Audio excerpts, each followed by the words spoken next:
शेतकरी मित्रांनो, आज 22 जुलै 2026 ह्या दिवशी आपण गणेश बडे यांच्या आज शेतामध्ये आपण आलो होतो. आपण ह्यांच्या शेतामध्ये आलो ह्याचं कारण त्यांचं सोयाबीनचं जे पीक आहे हे बघण्यासाठी आलो होतं. आणि ह्या वर्षी पाऊस एकदम कमी आहे.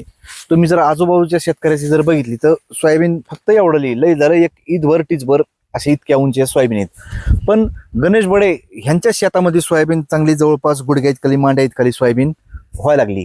तर ह्याचं काय कारण असू शकतंय आणि त्यांनी कसं नियोजन केलं असं ह्या सोयाबीनचं. आज जर सगळीकडे जर नजर मारली तर बघा सोयाबीन किती एकदम भारी वाटते.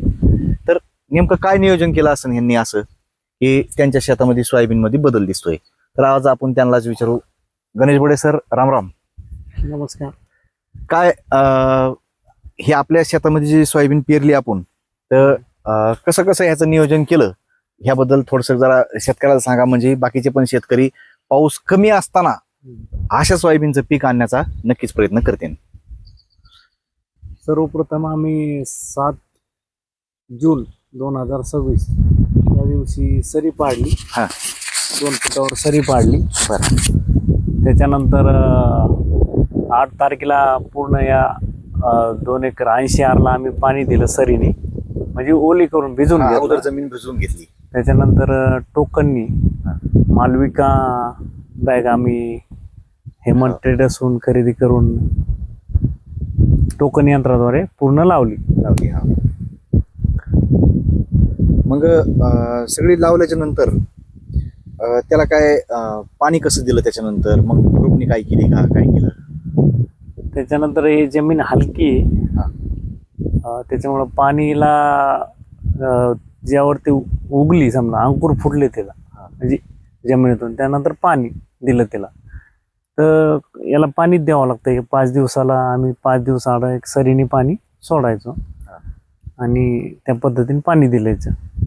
शेतकरी मित्रांनो, 5 दिवसाच्या म्हणजे टोकन यंत्राने सोयाबीन लावली की लगेच एक पाणी दिलं आणि त्याच्यानंतर पण त्यांचं जमिनीत मध्ये वापसा झाला. पाण्यावर आधी जमीन की लगेच पाणी द्यायचे ते. अशा पद्धतीनं त्यांनी ह्या जमिनीचं सोयाबीन उगवून येऊस तर तोपर्यंतचं नियोजन त्यांनी केलं. त्याच्यानंतर गवत झालं. गवत झाल्याच्या नंतर मग काय केलं तुम्ही. गवत झाल्यानंतर तणनाशक आणलं आम्ही. मला वाटतं काय नाव आहे त्याचं, एक मोडेस्टी नावाचं होतं. मोडेस्टी, तेच आणलं. तणनाशक फवारणी केली आम्ही, तणनाशक खरी. तर त्यांनी तण जे होतं सोयाबीन मधलं ते पूर्णपणे जळून गेलं. ते पूर्ण गवत जळाल्यानंतर पुन्हा एकदा खुरपणी खुरपून आणि कोळपून घेतली. खुरपून आणि कोळपून घेतली आणि लगेच तणनाशकचा अटॅक निघून गेला. त्याच्यानंतर आपण 5 दिवस 6 ते 7 दिवसानंतर पुन्हा एक आपण त्याला फवारणी केली वरून. त्याच्यानंतर तर शेतकरी मित्रांनो, तणनाशकचा अटॅक निघून गेल्याच्यानंतर 6 ते 7 दिवसानंतर आपण त्याच्यामध्ये त्यांना फवारणी पण घ्यायला लावली होती. 1 नंबर सोयाबीनचा सध्या प्लॉट बसला आहे. जर बघितलं तर सध्या तुम्हाला मी पहिल्यापासून सांगतोय की मालविका ही सोयाबीन पांढऱ्या फुलाची व्हरायटी आहे. तर बघा हे पांढरे फुलं कसे लागले सोयाबीन. ह्या वर्षी तुम्ही कुठेही गेले तर तुम्हाला ह्या अवस्थेमधली सोयाबीन सध्या तरी बघायला मिळणार नाही. त्याचं कारण आहे किंवा पाण्यावर लावलेली आहे आणि ह्या वर्षी पाऊस लेट झालेला आहे. तर ह्या जागेवर स्वतः एक शेतकरी पण येतं, परमेश्वर शिरसाट म्हणून. आपण त्यांचंही 2 शब्दात मनोगत ऐकू. परमेश्वर भाऊ, काय वाटतंय हे सोयाबीनचं हे पीक बघितल्यावर. एकदम भारी आलेली मालविका सोयाबीन आपली. ती कोणची म्हणत होती गेल्या वर्षी ही मालविका भारी दिसायला आम्हाला. बरं. आणि एकदम जबरदस्त आहे. यांचं काय शेतीचं नियोजन बघता लईच नंबर 1 आलेली. बरं, सध्या बाकीच्या शेतकऱ्याच्या सोयाबीनी सध्याच्याला आता ते वातावरणामुळे पावसामुळे ते बारकालेच राहिलेले आहेत आणि बरोबर लागवड करून पाण्यावर लावलेली व्हरायटी. पण आज रोजी जर बघितलं तर आपल्या गावामध्ये भरपूर शेतकऱ्यापाशी पाणी होतं. पण सगळ्या जणांची डिरिंग केली पण त्यांना अशी एवढी सोयाबीन एकदम चांगल्या पद्धतीमध्ये उगवण शक्ती झाली नाही. त्याचं कारण पण एक होतं शेतकरी मित्रांनो की गणेश बडे सर ज्यावेळेस सोयाबीन लावायचे म्हणले होते त्यावेळेस मी त्यांना एक सांगितलं होतं की अगोदर जमिनीमध्ये पाणी द्या आणि पाणी दिल्याच्या नंतर पहिलं पाणी दिल्याच्या नंतर जमिनीमध्ये हात घालून बघा आणि हात घातल्याच्या नंतर जर तुमच्या हाताला जर पोळलं तर सोयाबीन लावू नका. थोडं पुन्हा आणखीन 2 दिवस थांबा आणि ज्यावेळेस जमीन गार होईल म्हणजे हात घातल्याच्या नंतर ज्या वेळेस हाताला गार लागन अशा वेळेसच सोयाबीन हे टोकन यंत्राने लावा. सोयाबीन टोकन यंत्राने लावल्यामुळं आपण जर बघितलं तर प्रत्येक झाडामध्ये सारखं अंतर आहे. अंतर एकदम सारखं आहे प्रत्येक झाडामध्ये. आणि त्यांनी जवळपास 2.5 ते 3 फुटाची सरी पाडलेली आहे आणि सरीवर फक्त 2च लाईन पेरलेल्या आहेत. ह्या बाजूला एक आहे सरीवर, ह्या बाजूला एक. फुटवी भारी झाली. हा आणि फुटवे पण हा हे बेडवर लावल्यामुळे काय बदल वाटतो का बरं? हा हे का फुटवी भरपूर झालेली आहे. हा जाईल त्या झाडावर जरी अंतर जरी पडलं असलं त्याला फुटवी भरपूर आहे.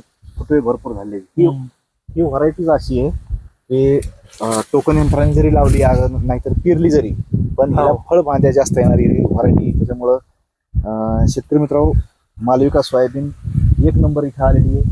कुठेही बघा प्रत्येक कडीला कोणत्याही कोपऱ्यात जरी बघितलं कुंकडेवी तरी सुद्धा मला एकही पान पिवळं पडलेलं दिसणार नाही.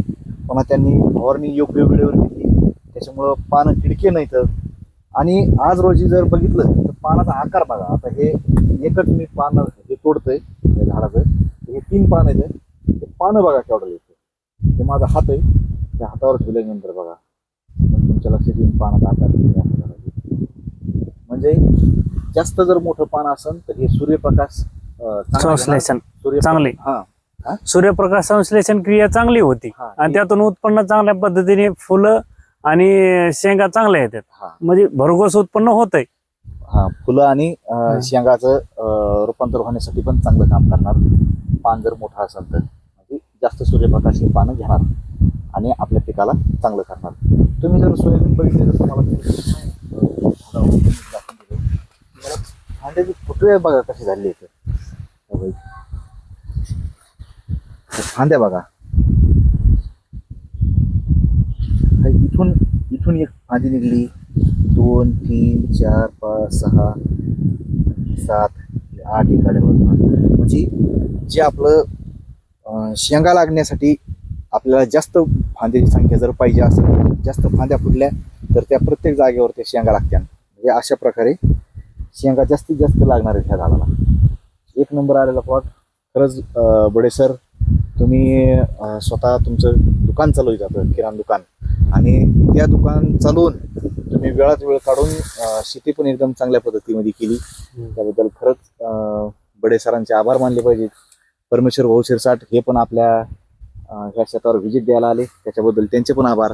आणि शेतकरी मित्रांनो, गावकरी आपला शेतकरी मित्र म्हणून माझं हे यूट्यूब चॅनल आहे आणि फेसबुकला दत्ताभाऊ दैफळे ह्या नावाचं पेज आहे. त्या दोन्हीला पण फॉलो केल्याशिवाय जाऊ नका. मित्रांनो, व्हिडिओ जर आवडला तर व्हिडिओला नक्की लाईक करा, शेअर करा. राम राम.